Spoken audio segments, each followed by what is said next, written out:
How many of you are excited for the future projects of K-Pop Demon Hunters? And what if I tell you that I've got 8 big questions and episodes which might change into a full-scale TV series?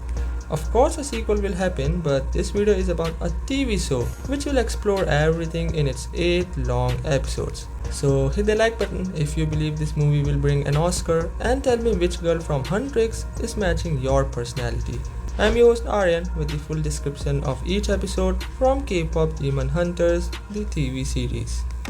Episode 1, The Past. So, the very first episode of the series may start with the past of Rumi and her parents. It's also the biggest and most important question of the whole movie, and that's because nobody knows how exactly did Rumi's mom ended up falling for a demon.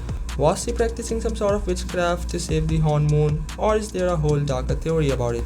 One theory claims that Rumi's mom must be fighting against demons when she brutally got dragged into the demon realm. Over there, she was forced to sacrifice her soul or die, where somehow a demon came forward and helped her to escape. In the process, some sort of dark romance happened which ended up giving Rumi's mom a child. There can be so many wild theories about it, because why or how exactly can a hunter be so weak that demons manage to drag her or claim her? Some people are even claiming to have some demonic sacrifice which can further make the future of Rumi even darker, and I feel like the history of Rumi's parents deserves to be explored in full detailed manner, right? But it also leaves us with so many other questions which is revolving around the death of Rumi's parents. Episode 2, The Sacrifice. After exploring the past of Rumi's parents, it's important to know the reason behind the death. While episode 1 can explore everything, starting from the early days of Korea when there were no such things like demons, to the present day of her parents when they ended up together and gave a birth to Rumi. Now, second episode can take a closer look at the reason behind the sacrifice of her mom. If you'll ask me, then I'll continue the same theory from episode 1, but this time with a darker twist. What if I tell you that the demon who helped Rumi's mom to escape actually made a deal with her to just go to the human world for giving a birth to Rumi, but in exchange sacrifice her own soul to the demon itself? What if the father of Rumi is Gwi-Ma? Because he has confirmed how he cannot manipulate Rumi, not because he is a half human, because in that sense she is a half demon as well. Even if Gwi-Ma is not her father, what if Rumi starts hearing some strange voices in her mind? Yes, I'm talking about something like Frozen 2, and this time it's gonna be Rumi who may or may not travel back to her past to find the exact reason behind the sacrifice of her mom. This episode is really important to explore the reality of the hunters and at what level can they go for the sake of saving the Korea. If Rumi's mom has sacrificed her soul for saving Korea and her baby, then it's gonna be a really emotional episode for Rumi. Episode 3, The New Beginning. By the end of the first film, we can watch Rumi in her real form of half-demon. She is not hiding it anymore, and it's clear that her Mira and Zoe are now supporting her completely. But what about her inner personality and the public persona? Do people know about Rumi's demonic side? Or there was some sort of way by which the Huntrix has changed the memory or something similar to not scare away the fans from Rumi? We can see how Huntrix is meeting up with some girls at the end. While the demonic marks were clearly visible on Rumi, yes, no one was running away despite Rumi having those marks, but how? What exactly is happening during the break or holidays of Huntrix? Were they finding a way to present this new and real form of Rumi to the normal people?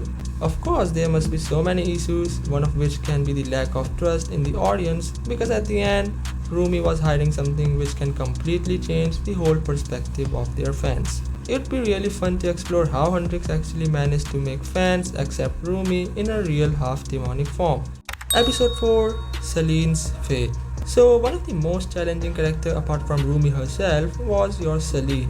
I personally was about to make a whole separate video to explore and justify the actions of Celine, but I guess a new and whole dedicated episode might bring a beautiful perspective. So basically, Rumi's mom gave her baby to Celine.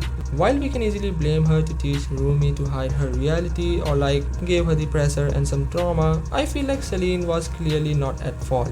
We know how she got this level of responsibility of a child when she was not even expecting it.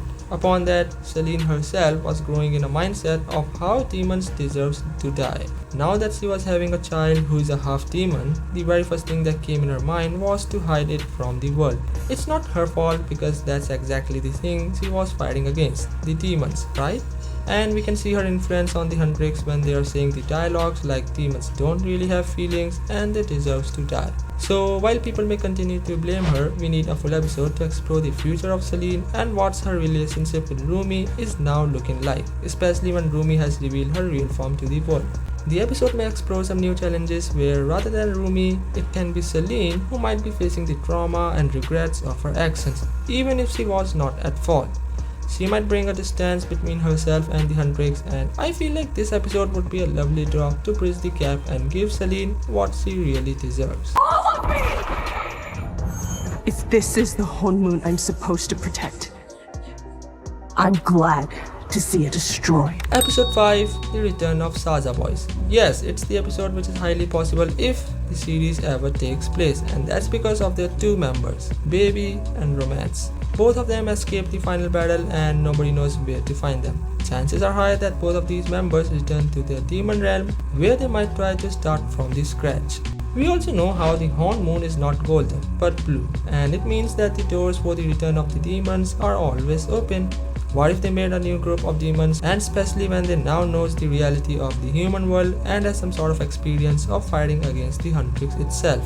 They can eventually bring a lot of trouble for the future, and the episode may try to heal the Horn Moon into a golden form before it gets too late. And if Huntrix failed with the Horn Moon, then no wonder if this episode brings back a new competition between the new Saja Boys and the Huntrix.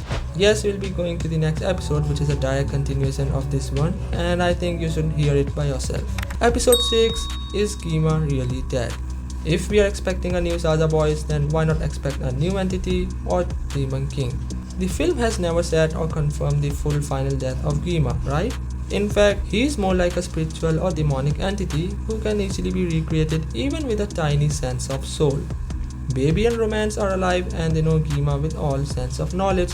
What if they found a new way to recreate Gwi-Ma or summon more evil source of energies that can channelize into a whole new Demon King?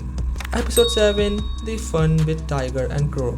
Why not bring a casual episode that focuses more on the light-hearted moments and some sort of jokes and fun? Yes, the derpy blue tiger and its companion, the crow in a hat, were two of the main remarkable characters in the movie. They were adorable and hilarious comic type of references that never felt annoying either to Rumi or us, the audience. In the movie's very last shot, we can see how the tiger and the crow are still alive in the human world, and chances are high that Rumi might keep them as her new pets. Of course, it'd be some lovely moments to watch Rumi engaging in some new hobbies, while Mira and Zoe can keep playing with these two characters. One more thing, apart from playing around with them, Huntrix can also keep them and use them for the sake of finding the exact source of the demons. Because at the end, both Tiger and Crow can play a significant role in tracking down the Saja Boys who ran away, or at least to inform Huntrix about the upcoming chaos. Episode 8, More New Hunters. Yes, it's gonna be the most entertaining, deep and highly engaging type of episode which has a full capacity to get converted into a full-scale movie. What about the USA? Is Australia safe? Can we expect a new explosion of demon in Japan? I think Africa is in danger. All these questions need to get some solid answers because demons can never be at one single place. Horn Moon is here to save the Korea, but what about the rest of the world? What if Baby and his new Saja Boys start spreading themselves across the globe rather than Korea? This episode can bring a surprising change to introduce many new characters, which brings me to another interesting question. Is Huntrix the only group of hunters in the world? Answer should be no. It's not possible for them to handle the whole world single-handedly, and it simply means that there are many other groups of hunters that can be explored using some sort of world tour of the Huntrix. They might go on the world tour and they can meet other groups, some of which can be the hunters or spirits. This type of story can also create a chance for a whole new universe revolving around the movie and can develop a cinematic universe of demons and hunters. What if they ended up making a project with the new group of China, or ghost hunters, spirit hunting and more? Yes, we'll be able to watch some different movies revolving around the same thing, while connecting each of them all together to bring a one final showdown with Huntrix and other groups versus demons, spirits, entities, ghosts and more. This is the idea which excites me a lot for the future, but again, it's just my theory and you tell me for which episode would you feel most excited. Hit the like button if you enjoyed the video and do the subscribe thing if you want more content from K-Pop Demon Hunters. I'm your host Aryan, thanks for watching, stay safe, peace out.